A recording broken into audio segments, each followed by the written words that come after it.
Hey guys, Dragonborn here, here to teach you how to do part 3. So, a lot of people have been requesting this video, so I thought, why not, you know? Like, let's make the video 2 years later. Wait, 15, 16, 17, 18, 19, 4 years later. So, basically, in the original video, I taught you guys how to wave at a basic standpoint. Okay, so arrow point. So just ignore arrow for a second. He's just going to be there. So basically, you're going to want to pull the rocket towards your enemy in multiple directions. I've already explained this in my other video. I've drawn like arrows on the screen. Like, there's no other way I can simplify that. So the basis is that wherever the rocket is in the air, you're going to want to pull the rocket towards your enemy. So if it's behind you, you're going to wave it forwards. You're going to air blast it forwards. You already know this stuff if you watch my part 2. If not, then click on it, go find it now what you're doing. So the third part I want to go over is more advanced stuff. So basically, every time you air blast, you have a window of opportunity to influence the rocket to wave.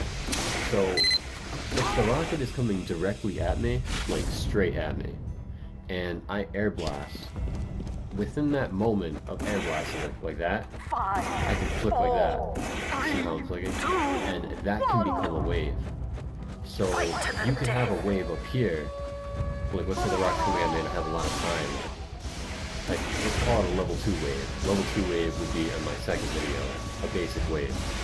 So you have a level 2 wave like that, that was a level 2 wave if I waved it. And if I didn't have time to aim, I had to air blast because I knew I was going to be late. If you get the air blast out of the way, I could wave them right here. I could literally wave them at any distance. Like that, like, it doesn't matter how close you are.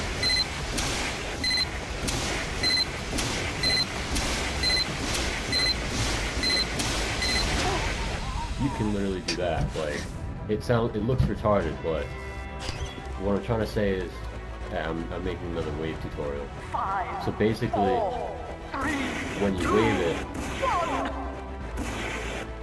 as long as you have the air blast initiated, so as long as you have the air blast initiated, it doesn't matter the distance. My excuse for that is I'm drunk. But as long as you have the air blast initiated, and you have the rules down from my wave part 2 video, you can run up on a nigga and wave the fuck out of him. And it's all about, like, remember what I said in my other video, it's all about the angle. So if you think the angle is too sharp and you air blast earlier, you have a higher chance of creating that motion depending on what your sensitivity is. Right now I'm using 6.5 with 127 exact, so 400 dpi. Shout out to Radpipe, that's his sensitivity. He just happened to pick a sensitivity that you can do that technique I'm talking about with a reason. So he uses space bar air blast. So basically, I can shoot rockets from behind me and push them forward because I've already air blasted, it's already out of the way. And from there, I'm just looking behind me and I'm pulling it forward. So there's some people who can do this technique. I'll say like Blizzy, if you know Blizzy. When they're used to more delay. Now they could play with less delay because people who do this, like Sunny D, because they have a lot of experience. But their initial technique was to play with more delay. So when they aim, they're forced to air blast earlier because when you have more delay, like higher lerp, higher thing, it forces you to do your movements earlier, so everything will be smooth. So a quicker, higher sense isn't always faster. If you can air blast and you can aim, like pre-aim and pre-air blast, like that, like there's no way that you can be I wouldn't say be inactive, but there's no way that you're gonna miss. There's no way that you're gonna not wave if you know how to wave at this point. So on this course, I'm gonna force a wave. You see what I mean? The air blast comes first. Now, there's exceptions, obviously. Like, if you're playing defensively, like I said in my second video, if you air blast it, if you want to aim first because you just like tracking it, you can always do that. Like, if you're over here defensive doesn't mean like it's worse. Like if somebody switches to you and you can aim early and you can direct it at them, I love directing people if you play with me. It can be a super offensive like that. Like I just directed that where I wanted to go. I aimed early.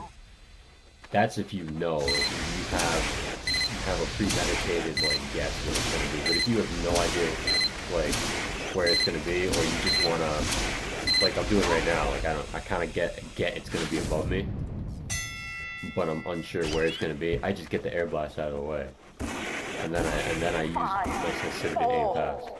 Now, how I do this is being my DPI is so low, I'm able to aim in a small amount of pixels in a fast manner. So like let's see like this fence here, that fence there.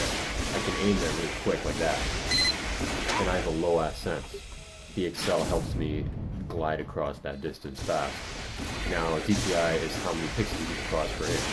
So let's say I hire that to 1500. I'm skipping like 7 fences. So yeah, it's quicker. I can skip all those fences, but if somebody directs me or spikes me in a certain manner while I have like 0.5 seconds to respond, I'm going to be aiming way past that mark because the DPI is way too high. And the same goes for sensitivity. So I find the optimal setting is a low DPI with a low sense and a high Excel, or like 800 DPI, so let's go with this sense, 5.35, 800 to 850, something below 1000, like this. It's pretty much the same. Like when you aim around, it's the same speed. But the difference is there's no Excel, so it's more accurate. So you can move within that window of air blast a lot easier if you're below 1000 DPI.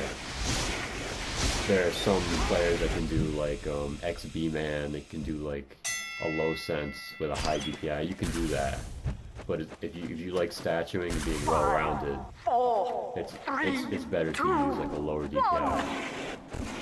Throw in some Excel if you really want, if you're like an aggressive player. So that's my video on how to wave part 3. And Arrow didn't interrupt it. I partially drunk and I made it, and I gave you some valuable information that I didn't know in the part 2 video. So thank you for watching. That's Dragonborn teaching you how to wave.